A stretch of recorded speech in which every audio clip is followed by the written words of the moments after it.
दक्षिण चीन सागर में चीन की सेना के बढ़ते जमावड़े से ताइवान पर हमले का खतरा मंडराने लगा है। यही नहीं, हांगकांग में चीन के राष्ट्रपति शी जिनपिंग के इशारे पर की गई बर्बरता को न केवल ताइवान बल्कि पूरी दुनिया में देखा गया है।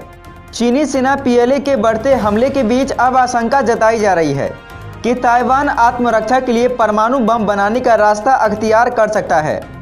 रिपोर्ट में कहा गया है कि हांगकांग में दुनिया ने चीन की आक्रामक कार्रवाई को देखा है और ब्रिटेन के साथ किए हुए वादे को भी टूटते हुए देखा है।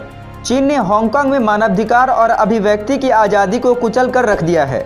रिपोर्ट में कहा गया है कि हांगकांग में इस कार्रवाई से चीन को कुछ भी हासिल नहीं हुआ, बल्कि विश्व भर में उसकी छवि बहुत खराब हुई है। खबर के अनुसार ताइवान के कई लोग का मानना है कि हांगकांग में हुई बर्बर कार्रवाई ने एक आईना दिखाया है कि अगर चीन ने ताइवान को मुख्य भूमि से जोड़ लिया तो तब क्या हो सकता है। यही वजह है कि ताइवान में चीन के साथ एकीकरण का समर्थन करने वाले लोगों की संख्या सबसे कम हो गई है। ताइवान के करीब 90% लोगों ने इसका विरोध किया है।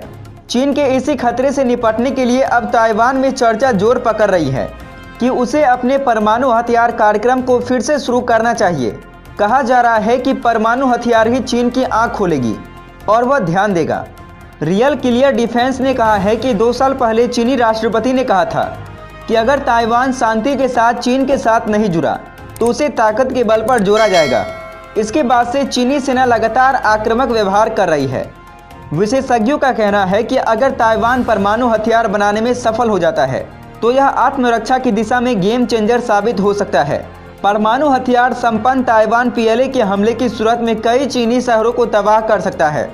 रिपोर्ट में कहा गया है कि 1970 के दशक में ताइवान ने अपने परमाणु हथियारों के लिए प्लूटोनियम पैदा किया था। अमेरिका के दबाव में वर्ष 1976 में ताइवान ने अपने परमाणु हथियार कार्यक्रम को छोड़ दिया था, लेकिन खुफिया तरीके से वर्ष 1980 के दशक तक यह जारी रहा। उन्होंने न्यूक्लियर रिएक्शन में सफलता हासिल कर ली थी। ताइवान पहले ही एक अविकसित परमाणु ताकत है। उसे प्लूटोनियम की मौजूदगी और तकनीक क्षमता को देखते हुए परमाणु बम बनाने में ज़्यादा समय नहीं लगेगा। ताइवान में पहले से ही 2 परमाणु प्लांट मौजूद हैं जो प्लूटोनियम पैदा कर सकते हैं। ताइवान इजरायल से सीख लेते हुए आत्मरक्षा के लिए गुपचुप तरीके से परमाणु हथियार कार्यक्रम शुरू कर सकता है। इजरायल आज एक बड़ी परमाणु ताकत है और उसके पास कम से कम 80 परमाणु बम है। इतिहास भी बताता है कि अगर ताइवान के पास परमाणु हथियार आ जाएंगे तो चीन की उसके प्रति आक्रामकता कम हो सकती है। हालांकि ताइवान की वर्तमान राष्ट्रपति देश में परमाणु विरोधी अभियान चला रही है, लेकिन अगर अस्तित्व पर संकट आया तो वह परमाणु हथियार बनाने की ओर बढ़ सकता है।